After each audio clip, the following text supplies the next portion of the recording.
The nursing home didn't look haunted. It looked tired. The walls of the East Wing had once been painted a cheerful yellow, but years of sunlight and cleaning solution had faded them into a dull, uneven beige. The hallways were narrow and cluttered with walkers, wheelchairs, and extra oxygen tanks pushed against the walls. The air smelled like old linens, microwaved food, and something underneath it all that never quite went away. Mara had been on night shift long enough to know where every creak in the floor lived. She could have walked the East Wing with her eyes closed and still known exactly where she was by the feel of it.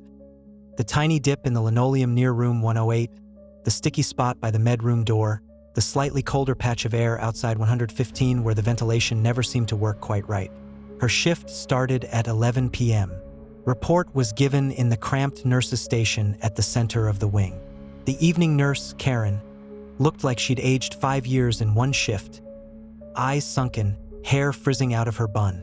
"Same circus, same monkeys," Karen muttered, flipping through the paper march. "Falls risk in 102, pain control in 105, confusion in 110, and the usual in 3 a.m. hour." Mara frowned. "The usual?" she asked. "You mean the sundowners?" Karen hesitated, then smirked nervously. "You'll see," she said. "Just don't ignore the TVs." It was a strange instruction, even for nights. "Any new admits?" Mara asked, trying to keep it professional. "Yeah," Karen said, pointing with her pen. "Room 112, Mrs. Lillian Mead, 89, CHF, moderate dementia. Her daughter insisted on the TV being left on because it soothes her. Try not to fight that battle tonight. You've also got Mr. Turner in 107, end-stage COPD, already on hospice. Family wants him kept comfortable. And 115, Mrs. Daniels, stable for now, but she's been jumpy." "Jumpy how?" Mara asked. Karen shot a glance down the hallway, as if afraid someone might be listening. "She doesn't like the TV anymore," she said. "Used to watch game shows until midnight. Now she wants it unplugged before 10.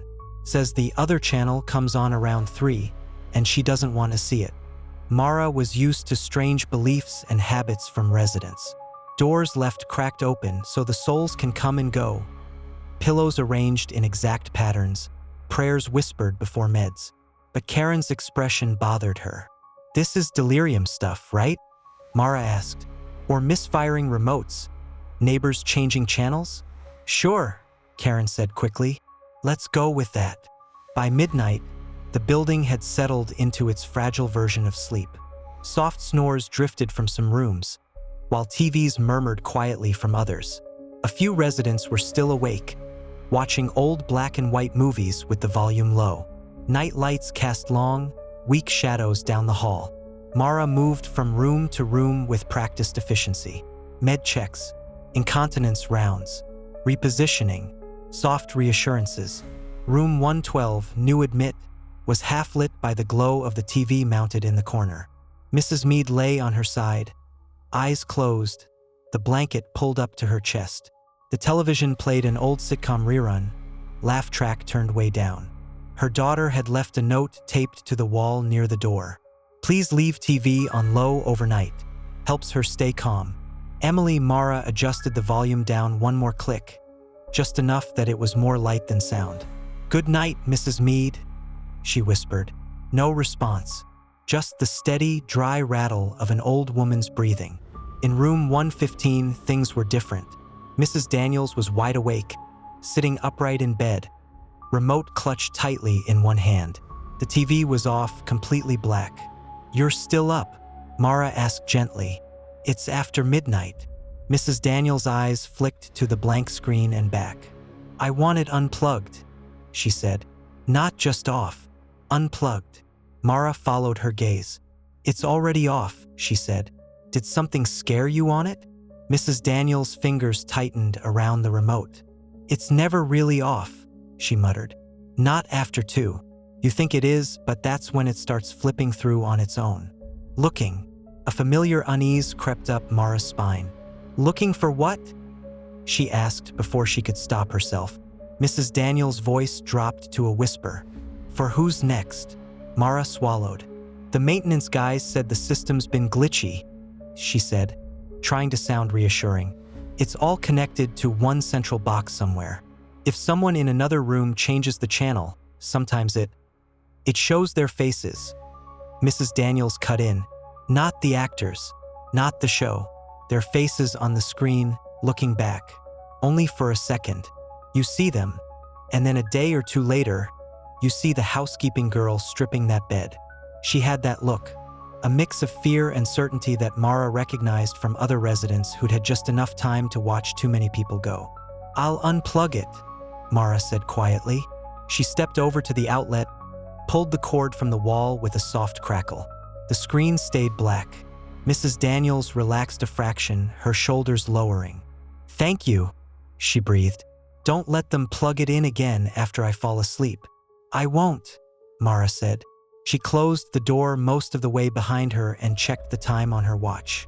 2:37 a.m. The dangerous hour had begun.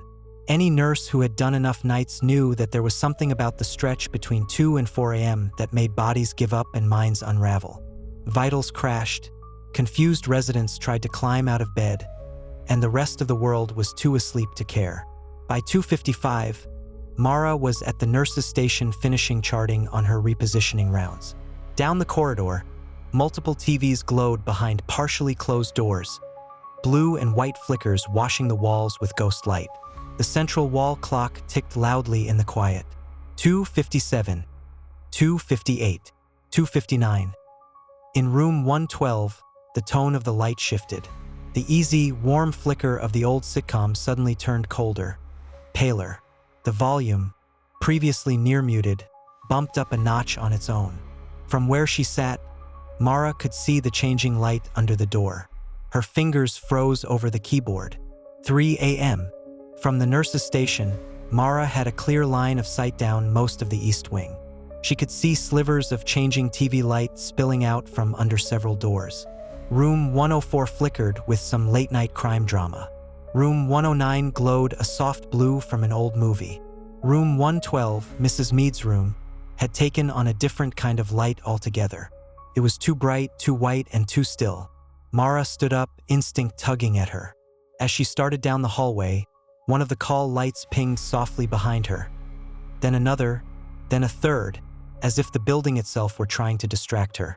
She ignored them for the moment. No one was screaming. Nothing was crashing. Her shoes whispered over the worn linoleum as she walked toward 112. The closer she got, the louder the TV became. Not loud in a chaotic way, no shouting, no laughter track. Just a steady, buzzing volume like static that had grown teeth. She stopped outside the door and listened. No dialogue, no music, just a jagged white noise with a faint, almost electronic whine underneath it. She knocked lightly and pushed the door open. The room felt wrong. Mrs. Mead lay in the same position as before on her side, facing away from the TV. Her hands were relaxed, her breathing shallow but regular. Her eyes were closed. The TV, mounted high in the corner, showed nothing. Not a channel, not a logo, just a grainy gray screen, as if a dead channel from an old analog set had been resurrected on a modern flat screen. No cable info bar, no input icon, no streaming home screen, just static. Mara frowned. She picked up the remote from the bedside table.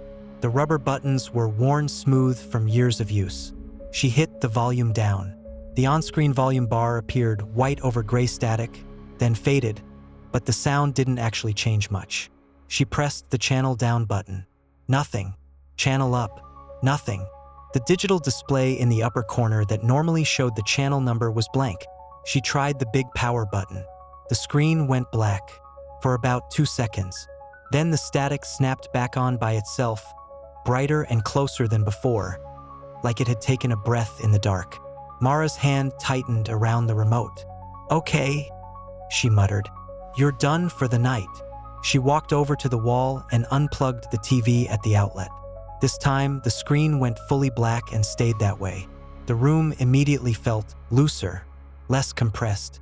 Behind her, Mrs. Mead exhaled heavily, as if some invisible weight on her chest had shifted. Mara checked her vitals, weak but stable, then quietly left the room. At the nurse's station, she made a note. 112, TV malfunction at 0300. Static screen, unresponsive to remote, turned back on by itself. Unplugged for safety. Glitch? One of the aides asked, dropping a stack of linens nearby. Probably, Mara said. Old system, bad wiring. Or the building's just messing with me because it's 3 in the morning. The aide snorted.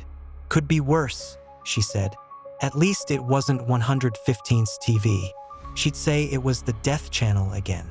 Mara glanced instinctively at the board. Room 115's TV was marked OFF in the notes. Unplugged by request. She went back to her rounds.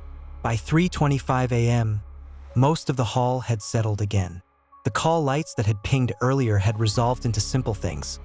A request for water, someone needing to be turned, a resident who'd had a bad dream and wanted to know what time it was. The normal ghosts of the night shift. Mara found herself passing room 115 again. The door was cracked open, just a sliver. She peered inside. Mrs. Daniels was asleep, finally. The remote was still clutched in her hand, but her grip had loosened. The TV cord remained unplugged from the wall, just like Mara had left it. The screen, however, was no longer black. A faint, flickering gray glow pulsed across it. Mara's scalp prickled. She stepped inside, heart starting to pound a little faster. The TV's power light, normally a tiny red LED, was off.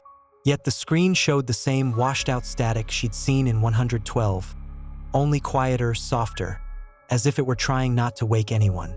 Mara looked at the outlet. The plug was still lying on the floor, nowhere near the socket. She stood there for a full 5 seconds, waiting for some rational explanation to present itself. Didn't.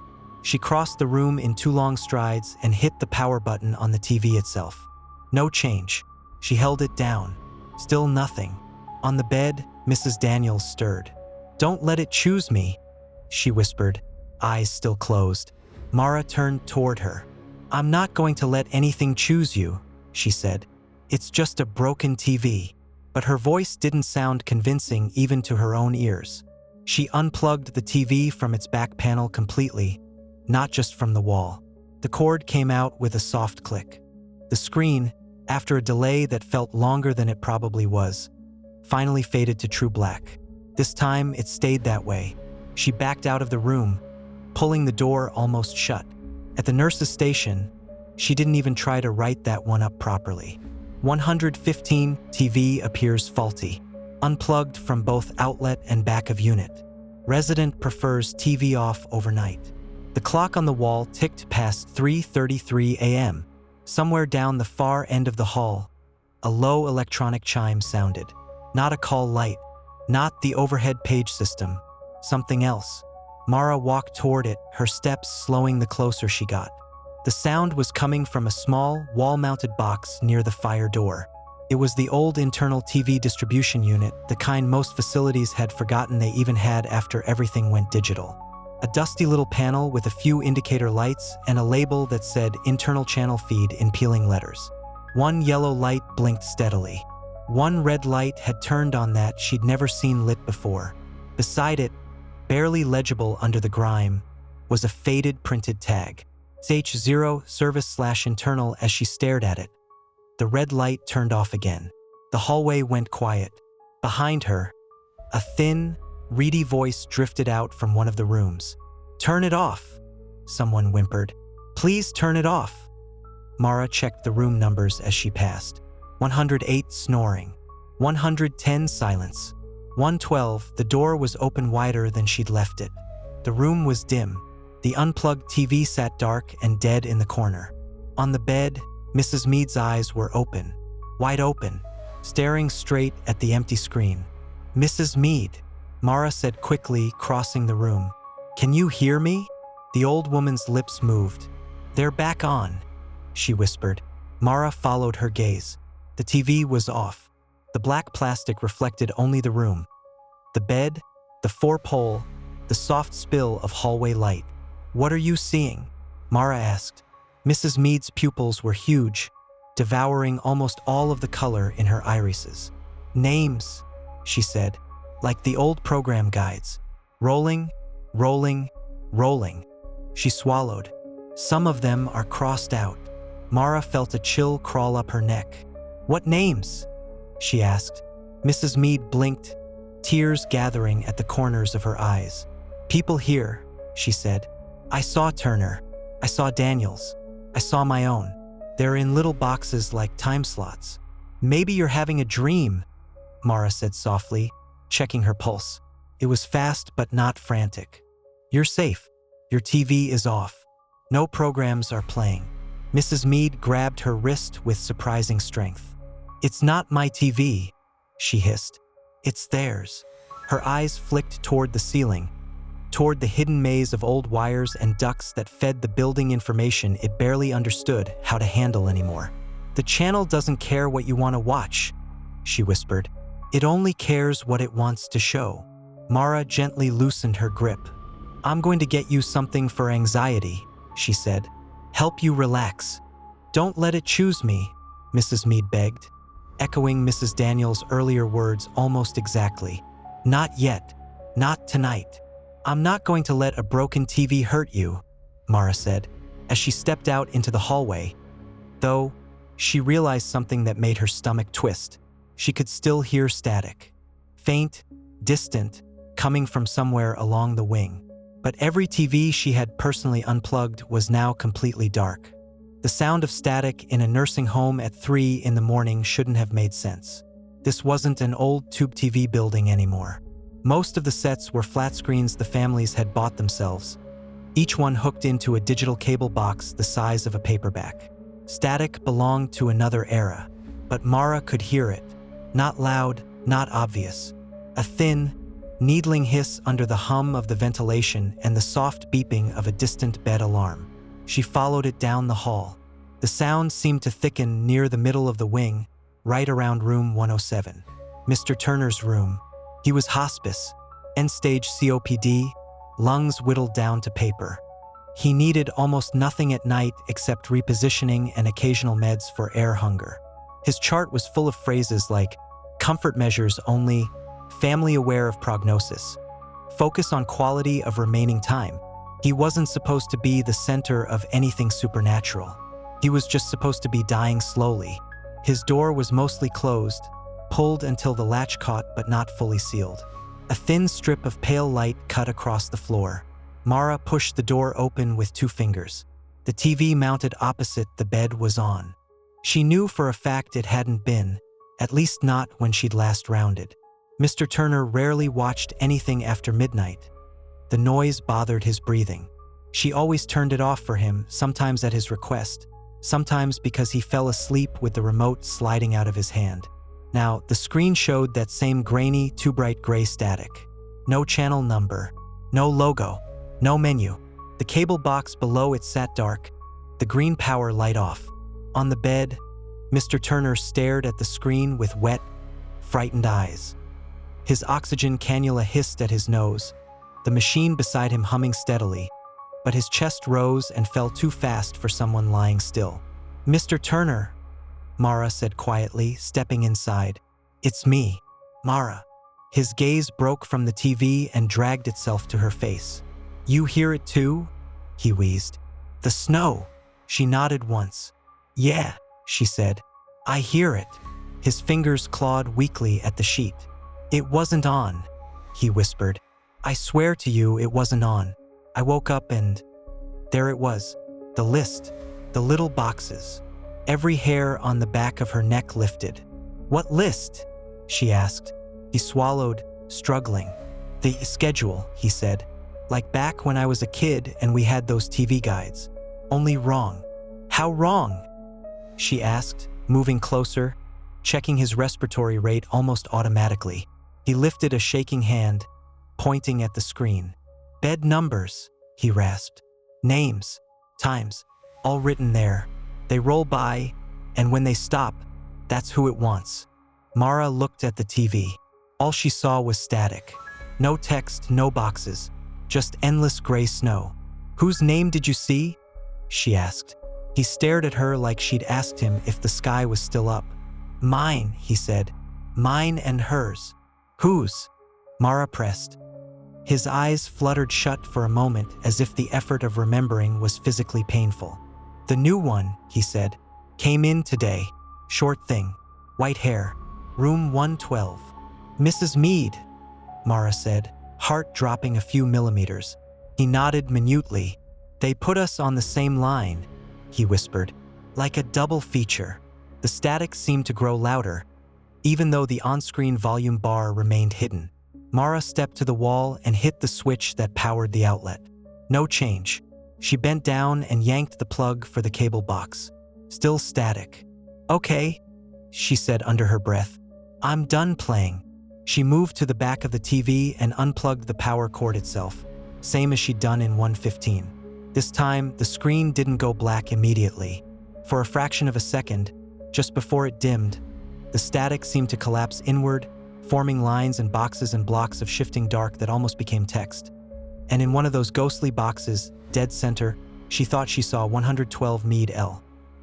Before the light finally died, her hands were cold by the time she straightened up. On the bed, Mr. Turner had closed his eyes. "Did you see it?" he whispered. "I saw something," she said. He smiled humorlessly.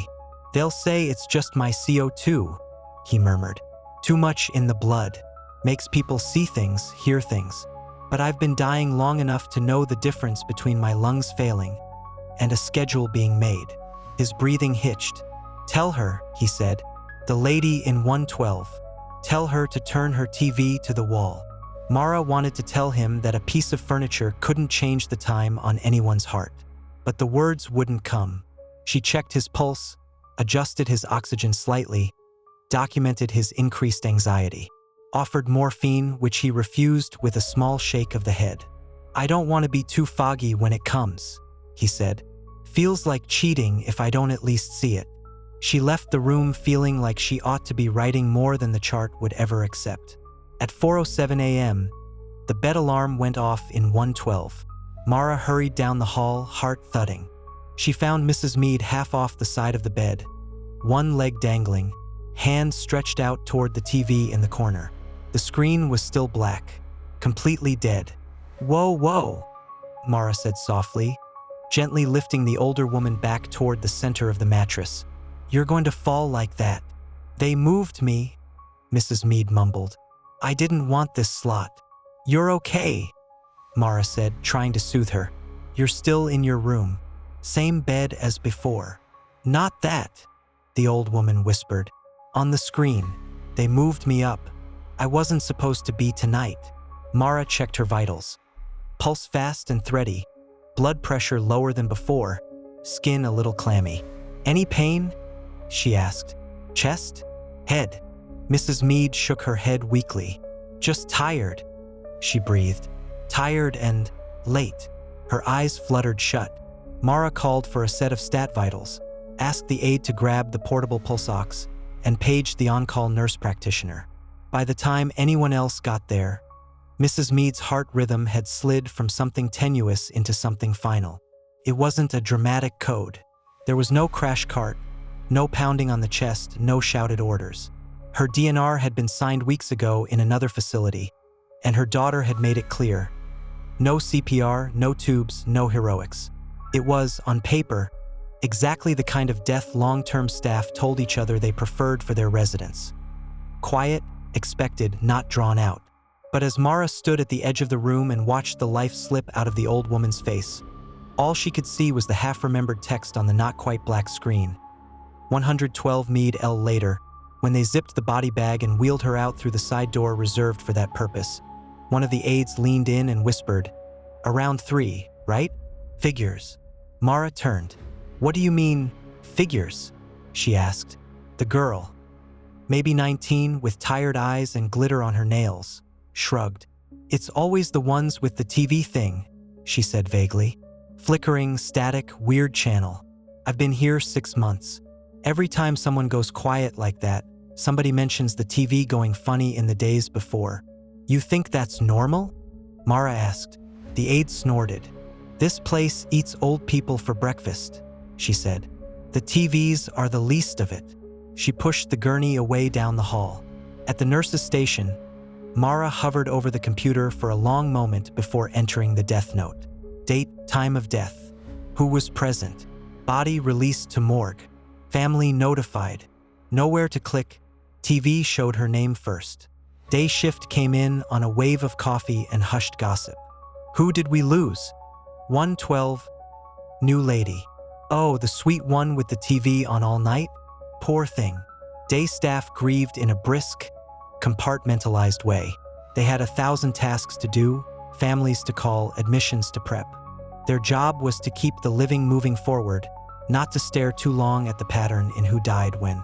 When Mara mentioned the TV behavior at handoff, the day nurse just shrugged. The system's ancient, she said. Some of those lines are still analog. We've had weird glitches before. Maintenance says they're going to upgrade next fiscal year. What about the internal channel? Mara asked. The nurse frowned. What internal channel? Channel 0, Mara said.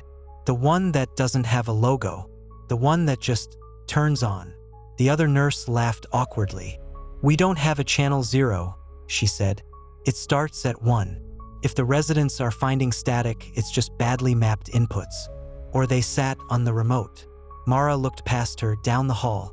At the end, the little internal channel feed box sat on the wall, its lights dark now in the daylight. For a moment, she wondered if she'd imagined the blinking red light, the printed tag for CH0 service/internal. Then she remembered Mr. Turner's words. They put us on the same line, like a double feature. She went home that morning with the taste of static in the back of her throat, like she'd been breathing someone else's signal all night. In the days that followed, she started to notice things she wished she hadn't.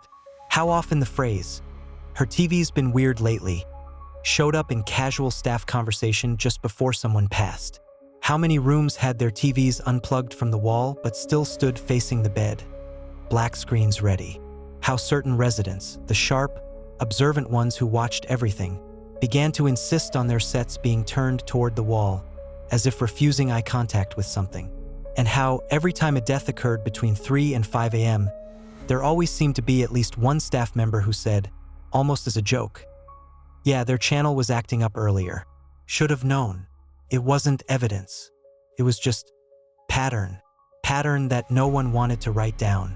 It took one more death for Mara to admit, to herself, not to anyone else, that something about the TVs in the East Wing wasn't just glitchy wiring. It happened 3 nights after Mrs. Mead. Mr. Turner went first. He slipped away just before dawn, lungs finally giving up the slow, stubborn fight they'd been losing for months. He died with the TV off, oxygen hissing at his nose, no static in the room. His passing felt expected, almost gentle. It was what happened before that stuck with her. Around 2:45 a.m., she'd walked past his door and seen a faint glow under the frame. She peeked in. The TV was on. Static again. No cable light. No remote in his hand. He was awake, barely. I thought you didn't want it on, she'd said softly. He'd smiled a tired, crooked little smile. I don't, he whispered. But it does. She'd unplugged it from the back. This time, the static had collapsed faster than before, as if the channel knew it was running out of chances. Did you see the schedule? She'd asked. Not this time, he'd answered. Don't need to. I felt my slot coming for a while. He'd paused. Tell her I'm sorry, he'd added. Who? The other one, he'd said. I think I took her place. He died 2 hours later. They moved quickly, the way facilities do when a bed opens. His body was taken to the morgue, his personal items bagged, his room stripped and sanitized. Within 24 hours, the bed was promised to another long-term care transfer from the hospital. Mara saw the name for the first time on the whiteboard at the nurse's station. New admit, 107, Daniels, Marjorie. Her stomach dropped. Is that 115th Daniels? She asked. Yep, the day nurse said. Family requested a move. They want her closer to the nurse's station. Said she's been anxious at night, talking about her TV. So admin approved switching her into 107 now that Turner's gone. Mara pictured the static, the TV guide, the names in little boxes. Turner saying he and Meade were on the same line. Now they were putting Mrs. Daniels, the one who begged to keep her TV unplugged, into the very room where the schedule had first shown Mara 112 Meade L. "We're moving her into 107 tonight?" Mara asked carefully. "Room's ready," the nurse said. "She'll go down after dinner. Supposed to be a good thing, closer observation, less walking for staff. Win-win." Mara nodded mechanically. She spent the rest of the evening shift moving like she had cotton in her ears. At 11 p.m., night shift began. By 1 a.m., Mrs. Daniels was settled into 107, propped up on fresh pillows, her few personal items arranged neatly on the dresser. A framed picture of her with what looked like grandkids, a little ceramic angel, a folded stack of crossword puzzle books.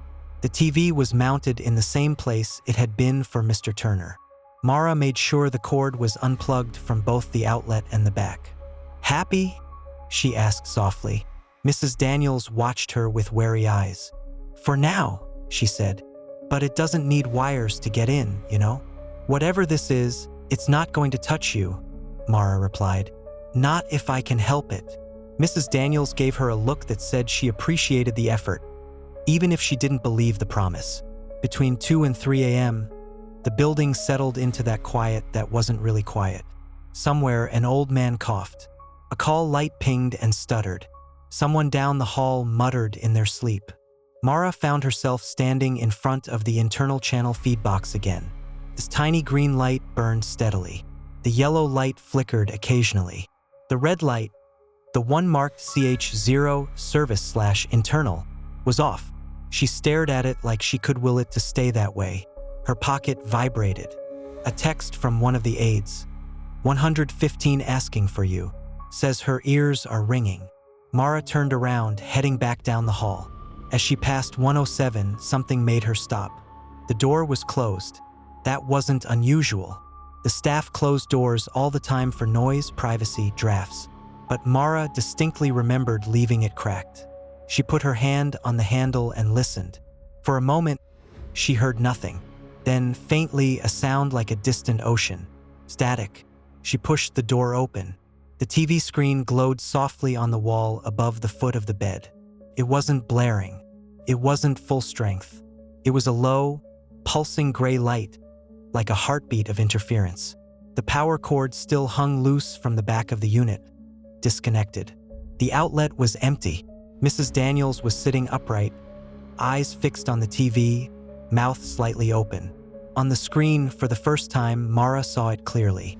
Not just for a fraction of a second, not just out of the corner of her eye. A full, structured overlay hung over the static like an old cable guide from decades past. A grid of boxes, each with tiny white text inside. The vertical column on the left was labeled with room numbers. The top row was labeled with time slots. The times weren't minutes, though. There were no colons, no AM or PM. Just numbers she recognized instantly as bed numbers rearranged in a different order: 107, 112, 115, 101. Her brain tried to parse it. In the row for 107, one of the boxes glowed a little brighter than the rest. Inside it, in all caps, the text read, Daniels, M. Confirmed in the row for 115. Another box pulsed faintly. Daniels, M. Pending in the row for 112. The text read, Meade, L. Complete and in the row for 107. In a box just to the left of the confirmed 1, the faded, ghostly outline of Turner, H. Complete. Mara's mouth went dry. Do you see it? Mrs. Daniels whispered without looking away. I see something, Mara said, throat tight. It was just my name at first, the older woman said. In 115, pending. That's when I begged you to unplug it. Her eyes tracked something across the screen that Mara couldn't see anymore as the display flickered. Then it moved. Mrs. Daniels went on. Jumped down a line when they rolled poor Henry out. Pending in 107. Now it says confirmed. The static buzz rose a notch. Mara moved to the TV, heart hammering. She reached behind it, feeling for the disconnected cord, verifying again that it was in her hand and not the unit. This isn't real, she said, to herself as much as to Mrs. Daniels. It's an old panel glitching an overlay from some buried system. It's not real. The first thing they took from us was the schedule, Mrs. Daniels murmured. When I was a girl, you could open a book and see everything that was coming on. Now it just appears. And this one doesn't care if you're ready for your time slot or not. The grid flickered. For a moment, all the boxes went blank. Then a new line of text scrolled up from the bottom, right where late-night infomercials would have lived years ago. System update. Room 107 finalization in progress. Mara yanked the power cord out of the back of the TV entirely, even though she knew it wasn't connected. The screen flickered once, twice, clinging to the image like a dying firefly. She slapped the side of the unit, irrational anger rising in her chest. "Stop," she snapped. "You don't get to choose." For a split second, the static pattern seemed to arrange itself into something like a face. Eyes, nose, mouth, all made of shifting gray noise. Then it smoothed back into meaningless snow and went black. This time, the black stayed. The room felt like it exhaled. Mrs. Daniels sagged back against the pillows, sweat beading at her hairline. "Thank you," she whispered. Mara's hands shook as she checked her vitals. Pulse too fast. Blood pressure, lower than ideal. Respirations, shallow but regular. "I'm calling the provider," Mara said. "You're not going to be anyone's scheduled anything." She stepped into the hallway, grabbed the phone at the wall, and paged the on-call NP. While she waited for a callback, she walked to the internal channel feed box. The green light was on. The yellow light flickered. The red light for CH0 was dark. She reached out and, before she could overthink it, flipped the main toggle switch to OFF. Nothing dramatic happened. No surge, no pop, no shower of sparks. The lights simply went out. The building hummed on. Behind her, aides continued their work, oblivious. Her phone vibrated. The NP called back. Orders were given. Labs in the morning, extra vitals checks, low-dose Ativan if needed. When she peeked into 107 again, Mrs. Daniels was finally asleep. The TV was dark, screen reflecting only the room and the weak light from the hallway. No static, no grid, no names. Mrs. Daniels did not die that night, or the next night, or the one after that. She had small episodes, shortness of breath, confusion, the usual, but nothing final. The slot the channel had tried to stamp on her seemed to have slipped. Instead, a different room coded at 4:12 a.m. 2 nights later. A man in 101 who'd been fine until he wasn't. His TV had been on a sports channel all night. At least that's what staff said. No one mentioned static. No one mentioned names in boxes. Mara didn't go looking for the internal channel feed box again for a while. When she finally worked up the nerve, it was a week later on a quieter night. The little panel on the wall looked smaller than she remembered. Someone, maintenance probably, had stuck a laminated sign over part of it. "Do not adjust. System integrated with building cable feed." The main toggle switch was back in the on position. All the lights were on again. Green, yellow, red. The tag under the red one had been peeled off. Only a faint rectangle of less dirty plastic marked where CH0 service/internal had once been. She stood there for a long moment. Then she walked away. Months later, long after Mr. Turner and Mrs. Mead were gone and Mrs. Daniels had been moved again, this time to a different facility closer to her remaining family, Mara got floated to another wing for a shift. On her way there, she cut through a common room she rarely entered. Old residents sat dozing in recliners. A volunteer folded blankets. A wall-mounted TV in the corner played some bland daytime show with the volume low. As she passed, the program glitched. The image froze. The sound cut to a thin, familiar hiss. For a single, impossible second, the screen went gray. Not blue, not black, not buffering gray, but static gray, and a faint grid flickered into existence. In the far corner box, she thought she saw a room number from a wing she didn't even work on. The static blinked, smoothed itself out, and the talk show resumed as if nothing had happened. No one else reacted. No residents turned their heads. No aides paused. Mara stood there, her heart pounding, and looked at the faces of the people in the recliners. Thin skin, bruised arms, oxygen tubing. It was easy to believe that some anonymous scheduling algorithm somewhere decided where to send their lab results, their meds, their therapy.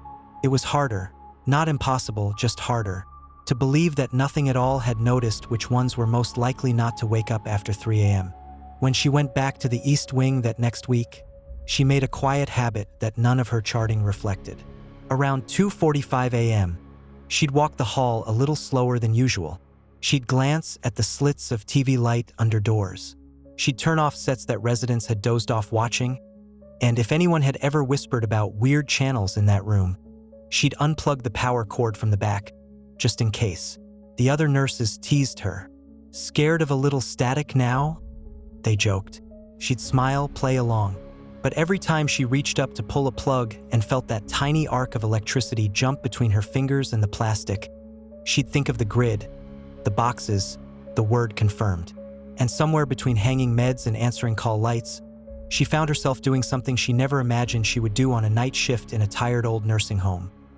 Looking, not just at her residents, but at their screens and wondering which of them the TV already thought it knew wouldn't be there in the morning.